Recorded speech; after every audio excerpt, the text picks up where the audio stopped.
अस्सलामुअलैकुम जी, अस्सलामुअलैकुम जी। पेंट वाले हो सानू ते रेती ते सीमेंट चढ़ाने वाला बंदा चाहिए की दिहाड़ी दिहड़ी चल रही बंदे मैं लैके गया सी ਉਹ ਤੇ ਨਸ ਗਿਆ ਤੇ ਭਾਈ ਅੱਜ ਫੇਰ ਕੰਮ ਸ਼ੁਰੂ ਕਰਨਾ ਭਾਈ ਉਹਦੀ ਗੱਲ ਦਿਹਾੜੀ ਨਹੀਂ ਦਿੱਤੀ ਯਾਰ ਉਹਨੂੰ ਮੈਂ ਕਿਹਾ ਕਿ ਯਾਰ ਸਾਡੇ ਕੋਲ ਬੇਲਚਾ ਬੁਲਚਾ ਨਹੀਂ ਸੀ ਮੇਰੀ ਸੀ ਕਿ ਮੰਨਤ ਮੈਂ ਕਿ ਬੁੱਕਾ ਦਾ ਰੇਟ ਚੜਾਉਣੀ ਤੈਨੂੰ ਪੈਸੇ ਜ਼ਿਆਦਾ ਦੇਣਾ ਹੈ ਭਾਈ ਨਹੀਂ ਮੰਨਿਆ ਉਹ ਦੌੜ ਗਿਆ ਉਹ ਠੇਕੇਦਾਰ ਵੀ ਕੋਈ ਜਬਲ ਸੀ ਤੇ ਮਜ਼ਦੂਰ ਵੀ ਜਬਲ और मैं ठेकेदार यार की हो गया यार मुंह ते चवल कही जा रहा यार ओ यार फिर अस्सलाम वालेकुम इन्ना ही गल्ला दा नाम है भाईजान ए ठेकेदार मैं कल घर गया आइयो यार हां बंदा सी हां जी भाईजान मेरे ने कल ज्यादती कीती है ना कोई तांबिया ना कोई बेलचा ना कोई कई ते रेत बुक्का न सदैंदा बच्चा अच्छा ते मैं तो फिर इनदे कोल दिहाड़ी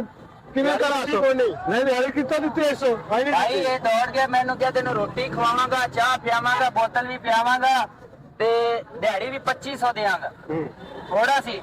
2500 ਤੇ ਜਦੋਂ ਉਧਾਰ ਹੀ ਕੋਈ ਨਹੀਂ ਯਾਰ ਮੰਨਤ ਤੇ ਪੂਰੀ ਕਰਨੀ ਹੈ ਨਾ ਇਹਨੇ ਮੇਰੀ ਮੰਨਤ ਹੁਣ ਜਦੋਂ ਗੱਲ ਕਰਕੇ ਲੈ ਕੇ ਪੂਰੀ ਕਰਦਾ ਕਰਦਾ ਆਦੀ ਝੋਲੀ ਬਰਵਾ ਲਵੇ ਦਿਓ ਯਾਰ ਬੰਦਾ ਦਿਓ ਯਾਰ ਜਲਦੀ ਕਰੋ ਬੰਦੇ ਵਾਲਾ ਕੰਮ ਲੈ ਕੇ ਜਾਣਾ ਮੈਂ ਬੰਦਾ ਨਹੀਂ ਲੈਣਾ ਮਜ਼ਦੂਰਾਂ ਦਾ ਤੂੰ ਹੱਕ ਖਾਣਾ ਯਾਰ ਐਵੇਂ ਕਰਦਾ ਚੱਲ ਮੈਂ ਭਾਈ ਇਹ ਬੰਦੇ ਦਾ ਹੱਕ ਖਾਂਦਾ ਇਸ ਬੰਦੇ ਨੂੰ ਆਪਾਂ ਕੁੱਟੀਏ ਰਲ ਮਿਲ ਕੇ ਮਜ਼ਦੂਰਾਂ ਦਾ ਹੱਕ ਖਾਂਦਾ ਯਾਰ ਕੀ ਹੋ ਗਿਆ ਕੁਟਾਉਂਗਾ ਤੂੰ ਮੈਨੂੰ ਨਾ ਪਿਆਣਾ ਇਹਨੂੰ ਮਾਰੋ ਇਹਨੂੰ ਮਾਰੋ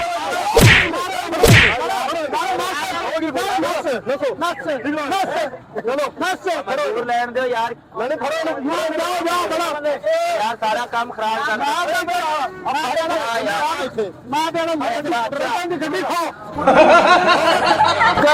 ਗੱਡੀ ਤਾਂ ਵੇਖ ਮੇਰੀ ਦਿਹਾੜੀ ਪੂਰੀ ਹੋ ਗਈ ਮੈਨੂੰ ਤਾਂ ਟੈਨਸ਼ਨ ਕੋਈ ਨਹੀਂ ਮੈਂ ਆ ਜਾਂਦਾ ਪਿਆ